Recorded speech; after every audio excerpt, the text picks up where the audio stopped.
ஏதாவது கருத்துக்கள் இருந்தால் நீங்க சொல்லலாம். பெற்றோர்கள் இதை சொல்லணும் அப்படின்னு நினைச்சா சொல்லணும். ஏதாவது கருத்துக்கள் பள்ளியினுடைய வளர்ச்சிக்கோ அல்லது இதெல்லாம் இப்படி இருக்குது சார் அப்படின்னு சொன்னீங்கன்னா நான் கொஞ்சம் குறித்து வைத்துக் கொள்வோம். அதை மாற்றிக் கொள்வதற்கும் அடுத்த கட்டத்திற்கு நமது பள்ளி குழந்தைகளை எடுத்துச் செல்வதற்கான ஒரு வாய்ப்பாக இருக்கும். கருத்து ஏதாவது இருக்குன்னா பெற்றோர்கள் பேசத்தான் பேசலாம்.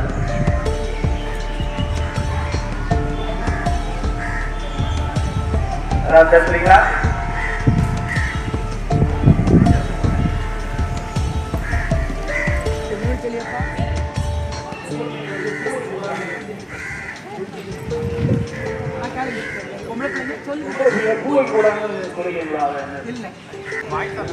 எதுக்காக அப்படின்னு சொன்னா பள்ளி வளாகம் என்பது அமைதியான ஒரு பகுதி.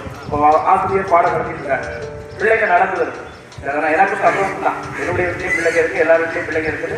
அது நடந்து வர்றது மகிழ்ச்சி தான். ஆனா பள்ளி வளாகத்துல வருகிற போது என்ன சிக்கல் இருக்குன்னா நடந்து வரும்போது அடுத்த கிளாஸ் அது என்ன செய்யுதுன்னா அடுத்த பிள்ளைங்க என்ன செய்யுது எட்டிப்பாங்க. ஒட்டுமொத்தமாக நீங்க பெரும்பாலுமான பள்ளிக்கூடங்களை பார்த்தீங்கன்னு சொன்னா அங்க இருக்காரு